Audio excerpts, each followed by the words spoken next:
learning Quran together.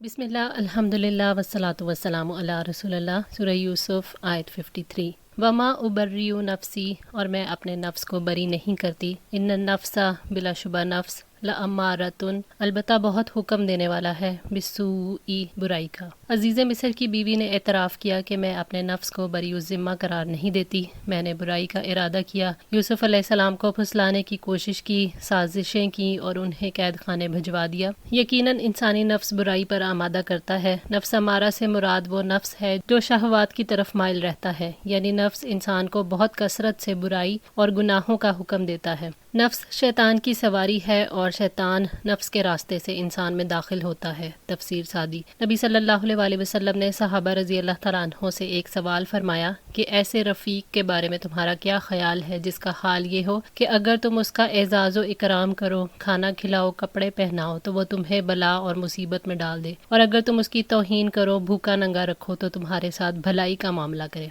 सहाबा रज़ी अल्लाह तआला अन्हों ने अर्ज़ किया, या रसूल अल्लाह सल्लल्लाहु अलैहि वसल्लम, इससे ज़्यादा बुरा तो दुनिया में कोई साथी हो ही नहीं सकता। आपने फरमाया, कसम है उस ज़ात की जिसके कब्ज़े में मेरी जान है कि तुम्हारा नफ्स जो तुम्हारे पहलू में है वो ऐसा ही साथी है। इल्ला मा राहिमा रब्बी, मगर जिस पर मेरा रब रहम फरमाए, यानी जिस पर मेरा रब रहम करे और उसको बचा ले तो वो नफ्स की अतात नहीं करता बल्कि उसका मुकाबला करता है। इसी जिहाद नफ्स की वजह से उसको मलाइका पर बरतरी हासिल हो जाती है। इन्ना रब्बी, यकीनन मेरा रब, गफूरुर रहीम, बेहद बख्शने वाला, निहायत रहम वाला है।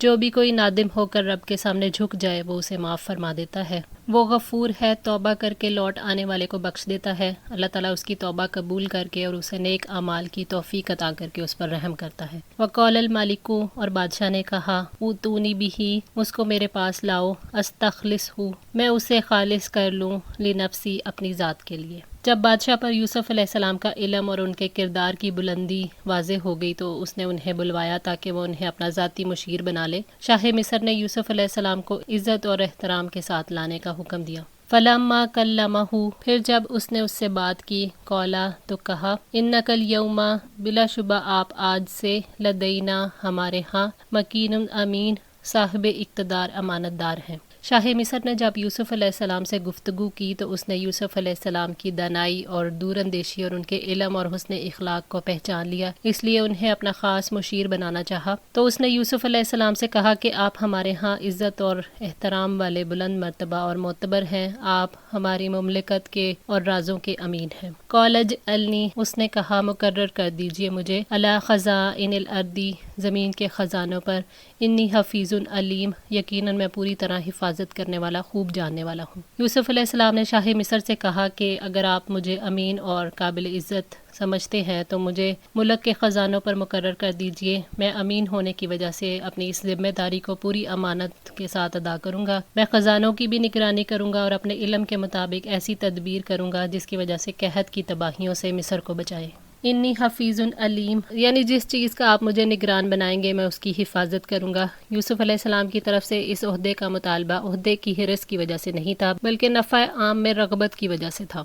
वकज़ालिका मक्कन्ना लियूसुफ़ा फ़िल अर्दी, और इस तरह हमने यूसुफ को ज़मीन में इक़्तिदार दिया। यतबव्वअु मिन्हा, वो रहता था उसमें, हैसु यशाउ, जहाँ वो चाहता। यूसुफ अलैहिस्सलाम के तलब करदा ओहदे पर उन्हें फ़ाइज़ कर दिया गया। अल्लाह ताला ने इन असबाब के ज़रिए यूसुफ अलैहिस्सलाम के लिए मिस्र में कदम जमाने मुमकिन कर दिए। अब उन्हें इख्तियार था कि वो मुल्क में जो चाहें करें, जहाँ चाहें रहें। नुसीबू, हम पहुँचाते हैं, बिरहमतिना मन नशाउ, अपनी रहमत को जिसे हम चाहते हैं, वला नुदीउ अजरल मुहसिनीन, और नेकी करने वालों का अजर हम ज़ाया नहीं करते। अल्लाह ताला अपनी मशीयत से, अपनी रहमत और एहसान से जिस पर चाहते हैं रहमतें फरमाते हैं। इससे अल्लाह ताला ने वाज़ेह किया है कि ज़मीन पर होने वाली तब्दीलियों के पीछे अल्लाह ताला का इरादा काम करता है। अल्लाह ताला मुश्किलात से निकाल कर आसानियों में लाते हैं, खौफ के बदले अमन अता करते हैं, परेशानियों के बदले खुशियाँ अता करते हैं। अल्लाह ताला नेक इंसानों का सिला बर्बाद नहीं करते। यूसुफ अलैहिस्सलाम ने भाइयों के जुल्म की वजह से, जिलावतनी और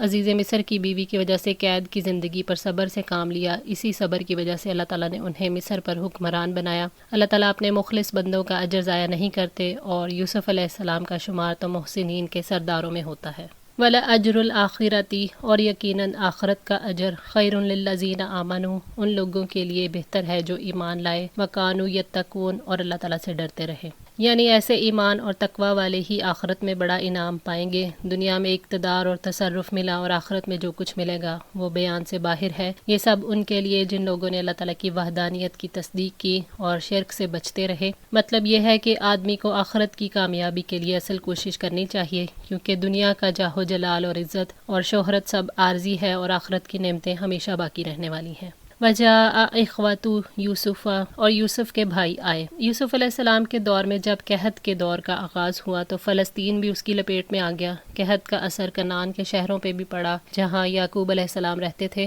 یوسف علیہ السلام نے جب مصر کی وزارت سنبھالی تو اپنے حسن تدبیر سے پہلے 7 سالوں میں اناج کو محفوظ رکھا، اور پھر 7 سال قحط کے دور میں انہوں نے غریبوں اور قحط زدہ لوگوں میں غلہ بانٹنا شروع کر دیا۔ یوسف علیہ السلام کے پاس اناج کے لیے دور دراز سے لوگ آتے تھے اور وہ انہیں قیمت لے کر غلہ دیتے تھے۔ یعقوب علیہ السلام نے بھی بیٹوں کو اناج کے لیے مصر بھیجا۔ اس طرح برادران یوسف علیہ السلام بھی قیمت لے کر 10 اونٹوں پر سوار ہو کر مصر کی طرف چل پڑے۔ فدخلوا علیہ، پھر اس کے پاس داخل ہوئے۔ فعرفہم، تو اس نے انہیں پہچان لیا۔ فہم لہ منکرون، اور وہ اس کو پہچاننے والے نہ تھے۔ جب 10 بھائی یوسف علیہ السلام کے پاس آئے تو انہوں نے بھائیوں کو پہچان لیا، لیکن وہ برادران یوسف انہیں نہیں پہچان پائے، کیونکہ وہ نہیں جانتے تھے جب انہوں نے یوسف علیہ السلام کو کنویں میں پھینکا کہ اس کے بعد ان کے ساتھ کیا معاملہ ہوا۔ اس وقت ان کی عمر بھی چھوٹی تھی اور اب وہ مصر کے تخت سلطنت کے مالک بن جائیں گے، یہ بات تو انہوں نے سوچی بھی نہیں تھی۔ وَلَمَّا جَهَّزَهُمْ، اور جب اس نے تیار کر کے دیا انہیں، بجہازہم، سامان ان کا، قال ائتونی بأخین، تو کہا اپنے بھائی کو میرے پاس لانا، لکم من ابیکم، اپنے باپ کی طرف سے، الا ترونا، کیا تم دیکھتے نہیں، انی اوفی الکیل، یقیناً میں ماپ پورا دیتا ہوں، وانا خیر المنزلین، اور میں بہترین مہمان نواز ہوں۔ یوسف علیہ السلام نے ان کا سامان تیار کروا دیا، جیسے وہ اناج ناپ کر دیتے تھے اسی طرح سے۔ انہوں نے ہر بھائی کو 1 اونٹ غلہ دیا اور ان سے ان کا حال پوچھا تو انہوں نے بتایا کہ ان کا ایک بھائی جنگل میں ہلاک ہو گیا تھا اور اس کا حقیقی بھائی ہے جو والد کے پاس ہے۔ تو یوسف علیہ السلام نے فرمایا کہ تم نے جس بھائی کا ذکر کیا ہے اسے ساتھ لے کر آنا۔ انہوں نے بھائیوں کو رغبت دلاتے ہوئے فرمایا کہ تم نے دیکھا نہیں میں پورا غلہ دیتا ہوں، میں نے تمہاری عزت و اکرام سے مہمان نوازی کی، تمہیں کوئی تکلیف نہیں ہونے دی، تو اپنے بھائی کو ساتھ لے کر آنا اگر اس کے حصے کا غلہ چاہیے۔ فَإِن لَّمْ تَأْتُونِي بِهِ، پھر اگر تم اسے میرے پاس نہ لاؤ گے، فَلَا كَيْلَ لَكُمْ عِندِي، تو میرے پاس تمہارے لیے کوئی ماپ نہیں، وَلَا تَقْرَبُونَ، اور نہ ہی تم میرے قریب آنا۔ یوسف علیہ السلام نے یہ بات اپنا بھائی ساتھ نہ لانے کی صورت میں ڈراتے ہوئے ان سے کہی کہ اگر بھائی کو نہیں لاؤ گے تو غلہ بھی نہیں ملے گا، بلکہ تمہیں پھر میرے پاس آنا ہی نہیں چاہیے۔ یہ بات یوسف علیہ السلام نے اس لیے کہی کیونکہ انہیں علم تھا کہ وہ مصر ان کے پاس ضرور آئیں گے اور اپنے بھائی کو ساتھ لانے پر مجبور ہوں گے۔ آج کے لیے اتنا ہی۔ دعا ہے اللہ تعالی ہماری اس کوشش کو قبول فرمائے، ہماری غلطیوں کو تاہیوں کو معاف فرما کر ہماری اصلاح فرمائے۔ جزاکم اللہ خیر، والسلام علیکم ورحمۃ اللہ وبرکاتہ۔